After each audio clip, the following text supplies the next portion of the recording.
Yeah, hello everybody, my name is Chimma and today I'm going to be reviewing The Quiet Place Day 1. Now the age-old question, how long would I survive in The Quiet Place? Oh yeah. Put your mask on! Put your mask on! I would not survive in The Quiet Place. Now let's get into the actual, the movie, the rating. To start us off with a little soft spoilers warning, I mean massive spoilers warning because I'm about to talk about the film. So if you haven't watched it yet, don't watch this. Pause it, come back later, and then we can have a little fun chat about how we thought about the film. To start off with the film, I wanna break it up into a couple segments. First I'm gonna say what I liked, then I'm gonna say what I didn't like, and then I'm gonna give an overall little couple questions that I still have and kind of predictions for the future. Split that up into predictions slash what the heck is going on. Alright, what did I like about the film? I thought it did a very, very good job at setting up the premise of the world. You know, I saw them intentionally using loud noises here and there and not trying to muffle out background noise as much as other films would so that you can hear the characters. Like, it definitely tries to intensify the background noise to say, holy shit, humans are loud. Which is good, because in a film where you can't make a sound, otherwise a guy comes and kills you, you know, it's good to just show, you know, what we're working with here as a humanity. So I really appreciated that. I think they did the foreshadowing amazing. Like when she was on the bus at the start of the film, you see the clouds and they're a little bit dark, a little bit of patches of dark.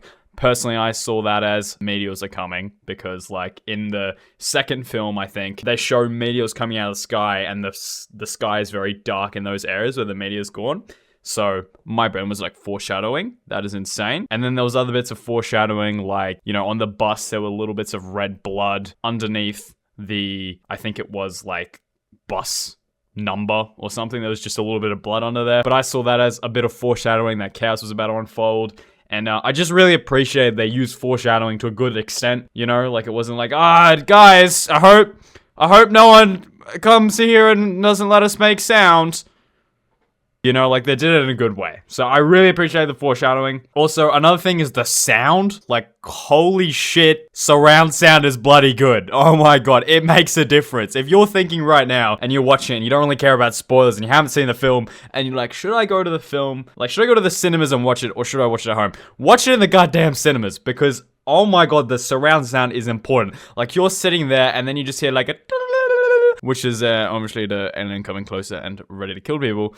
And you're like, oh my god, is it actually in the cinema or on the screen? So I think that was a really cool aspect of it. I really liked watching it surround sound. I'm back. I've just left myself off what I was gonna say. But yeah, I thought the sound was really goddamn good. Like they did a good job at filling a quiet world with sound. Obviously this film used a shit ton more dialogue than the other films. Like we were actually hearing the characters talk a lot more because they figured out that when it's raining or when you're close to something that's louder, you can talk. You have to rely a lot more on good dialogue. Like you can't just use all facial expression, which I feel like works a lot better. A lot of the time when scriptwriters use dialogue, sometimes it can come off as cringy and, you know, when you use dialogue, you can really find out very quickly how good the scriptwriter is at their job. So, yeah, you've got to be careful with dialogue, but they did a good job with the dialogue they used. Even the way they did it, like in some scenes, you had the main character, don't know her name, was whispering like, oh, let's talk really quiet like this. And then the other guy that was with her was like, oh yeah, I'm just talking, you know, like nothing's happened. And that was really smart. Like obviously it's in the rain, so we think we have a little sort of perception of the audience that he's fine. But because he's talking just that little bit louder, it shows us the inexperience he has compared to the experience that she has, and how it's just bringing just a little bit more tension into something that's a chill sort of chat with a mate. You know what I'm saying? Like, that was really smart. So I really liked how they used the sound in it. Of course, it's a quiet place, so they have to be very good on sound. The cinematography as well, like, holy shit, that was good. Like, there was points in it where, I'm trying to think of a specific scene. Like when, at the start, when everything blows up and there's smoke everywhere and you can just see little snippets of things going on. Oh my god, that's what we want. In a horror film, that's what you want. You want to see nothing and you just want to hear. You want to be able to listen and see nothing. I know I'm talking about cinematography and I'm talking about sound at the same time, but they're sort of linked together, of course. But I don't know, I thought that was really good. The way they used the camera just to hide shit and like use the smoke effects and just to hide the monsters, and then the monsters would like flicker in and out It was perfect. All right, now after talking about the things that I loved, we're going to talk about the things that I think was a bit, okay. Well, I guess I get it's a movie, but I don't like it. One thing in this movie, one thing I want to draw on is convenience. They use convenience so goddamn hard in this movie. Like, respectfully, it's a movie. I understand. You're gonna use convenience to your advantage. But like, some of the shit that happened was just not on. So first off, the film kind of follows the premise of this lady with cancer that wants pizza, but then aliens come, so she can't get pizza, but she still wants to get pizza and not go to the coast and get away from the monsters. She wants to stay with the monsters so she can get pizza, because she thinks that pizza will still be there after 1,000 explosions. Spoiler alert, the shop that she wants the pizza from blew up, so womp womp. I understand where she's coming from. I love pizza myself, but I'm not gonna risk death for pizza. I might risk death for pizza, but not in that scenario. Anywho, at one point they go to a bar. They're chilling. I'm like, all right, this makes sense. They're in a bar. They're getting alcohol. They're getting a little high, a drug, whatever. I don't know what alcohol does. Yeah, so they're getting all drunked up, and then he just pulls out a pizza box with a full pizza that is completely untouched. Convenience. I don't know if that pizza's gonna still be good after an undetermined amount of days, and why is there just a pizza there? I don't know. It's movie shit, I guess. Another couple of things that they did with the convenience is they love to use the jump cut to relieve tension, which makes sense. But there was a point in the film where he was going to a med store, and he was looking for specific drugs to give to a lady with cancer to relieve the pain, of course. And, he gets in there. He makes a little bit of a sound because he gets scared of a cat. But then he looks at the wall and it's like, oh shit, where's the drugs gonna be? And then jump cuts away. You're telling me that this man did not make a little sound, knock off one little cabinet when looking for the right drug. I call bullshit there. Another one was he went into this sewer place and there was a bunch of little fucking balls on the floor and the monsters were and they started eating the balls, and he goes up to like save the cat because the cat's wandered off on a pipe, and then he gets the cat. Oh my god, monster next to him. Oh my god, he's gonna die. Oh, monster goes away, he's fine. And then he's like, jump cut.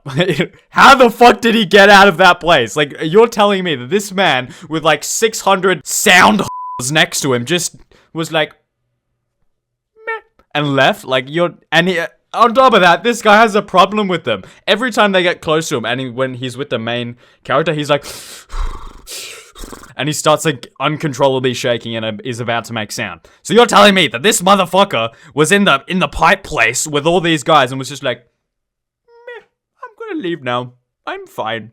And I made it out of that. That's not gonna happen, okay? I know I'm getting a little bit nitpicky here, but it's just what I was thinking when I was watching the goddamn film. Now, to segue into my little questions I have, my little theories. Theory number one, alright?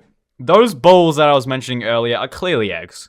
So clearly the aliens have been up to some business, they're getting a little fancy down there. But, yeah, that is terrifying. To know that these sound are producing live, young sound that are gonna grow up to be big sound is scary. Another scary thing is that they're eating their children, which reminds me of swap child make food of the Chinese Revolution. It does make me think it's hinting to something bigger. Like, it's hinting because I've seen a lot of alien movies, and a lot of the time it's like, you can kill the alien, but it can reproduce, so you're fucked. You can't kill it because it will have more babies, and then you can't get rid of it. So you may as well just give up. So that's kind of cool. Another thing we learnt from that scene is that they're homies. Like, the aliens are actually homies. Like, they care about each other. Like, they were coming in, like, down into the bloody sewer, and and then they started eating the eggs together. So they're clearly boys. I think that's a good thing to premise. Like, the aliens are boys. Another thing that we learned from that scene is they're making sound around each other and they don't get pissed off. So clearly, these guys hate humans, which personally I'm just going to take offense to because I don't think that's fair. I don't think that's fair that they don't like us as human beings. But that's what we're learning here. My theory is that those eggs are going to come into play. And those balls, which they didn't actually determine if they're eggs or not. I think they're eggs. That's my theory. That's what I'm trying to say. Now onto my questions, my angry questions before we end this video. what the fuck were the military doing? You know, herding them around. I understand they're going like, guys, don't make sound. Guys, don't make sound. But they're also getting a billion aliens to follow them, you know? How about herd them somewhere else and then kill them all with a nuke? Am I smarter than the military? Yes. Because apparently military and horror movies are stupid and they don't understand how to kill their aliens. You're telling me that a shotgun's gonna kill an alien, but a nuclear warhead is not gonna stop them? Don't tell me that, because I know it's not true. That nuclear warhead is going to incinerate them. Or maybe not a warhead. Maybe just use bomb. Use bomb or use tank. Like, where did the tanks go? Where did the Navy ships go? Where did Top Gun? Where did the guy from Top Gun Maverick go? Where's Gus? Where the fuck is Chicken? What's the chicken guy? Where's the chicken guy? Oh yeah, I guess you can say, how did they find out? You know, all the stuff, like how did the military find out? Because again, another convenient jump cut. Humans are smart enough, they probably figured it out quite easily, you know. Oh no, Jimmy over there just made a sound and then got eaten.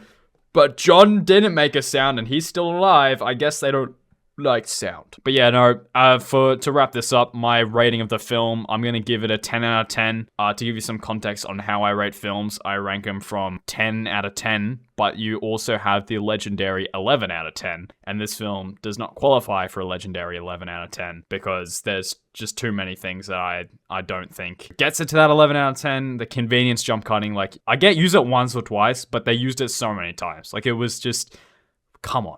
Yeah, without further ado, I'm going to close this one off. And yeah, if you want to see me rank more movies or just talk about things, just in general, leave a subscription and a like down below. I heard it helps, I guess. I don't know. That's not even me trying. Anyway, goodbye. Sleep well. Peace out.